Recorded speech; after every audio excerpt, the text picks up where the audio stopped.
It's called the Patriot Way, and that really starts with Coach Belichick. Well, we had a good league, but I always said spring football will never work. From failed casinos to multiple bankruptcies, here's how Donald Trump has never won in sports. 1981. A long, agonizing, frustrating 2.5 months of waiting and wondering if the Baltimore Colts would be leaving town for good. Trump tried to buy the Baltimore Colts, backing a group that offered owner Robert Irsay $50 million. I have not given any offers for the team. Neither was I part of a group that did, Trump proclaimed. A lie detector test determined that was a lie. How do we know? Irsay confirmed publicly that he turned the offer down. Under oath, when suing the NFL, Trump testified, "I could have spent the extra money and bought the Colts on many occasions." And the truth shall set you free! 1983. The Cleveland Indians were up for sale, and with this guy's passion for baseball, he made an offer. Donald J. Trump is interested in purchasing the Cleveland Indians baseball team, offering $13 million.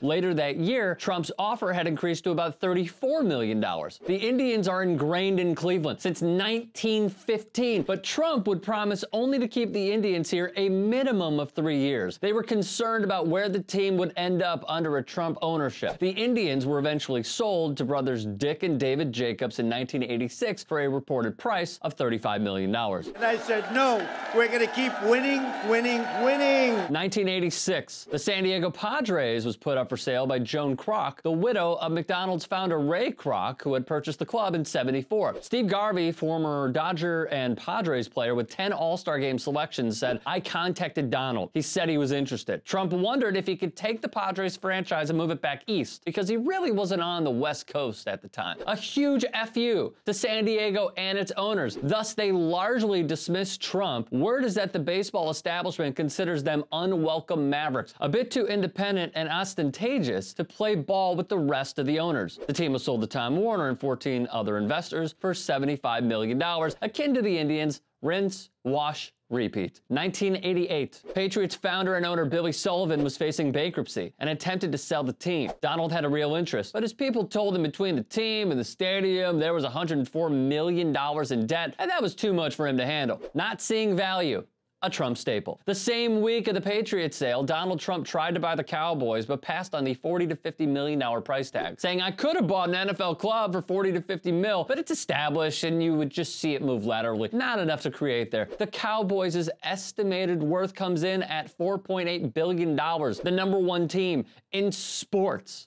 2011. Donald Trump was the main proponent of the New York Mets' purchase. The Times even ran the headline, "Trump and the Mets? Anything is possible." This was a difficult time for the Mets. Team owner Fred Wilpon's hand was forced by a $1 billion lawsuit stemming from the Bernie Madoff Ponzi scheme. The Wilpons searched for investors to buy a large minority stake in the team to help prop up their finances, knowing Trump's inability to not be the face of anything. Well, you know where this is going. The problem was Trump wasn't interested in a minority stake in the Mets. He wanted full control, and the Wilpons were not willing to give that. 2014. Longtime owner Ralph Wilson passed away, and the Bills were up for sale. Trump's offer was reportedly under $900 million. Terry Pegula and his team won the bidding war in September 2014 by having offered a then NFL record $1.4 billion. True to form, Trump tweets, "The people of Buffalo should be happy Terry Pegula got the team, but I hope he does better with the Bills than he has with the Sabres. Good luck."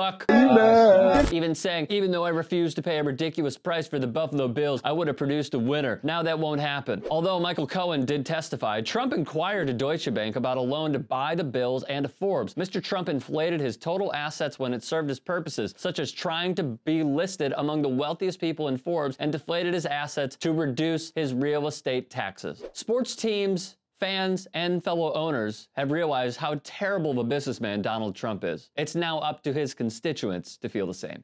If you'd like to hear more thought-provoking content like TYT Sports on Facebook and to help in my journey to keep media independent, go to tyt.com/Rick.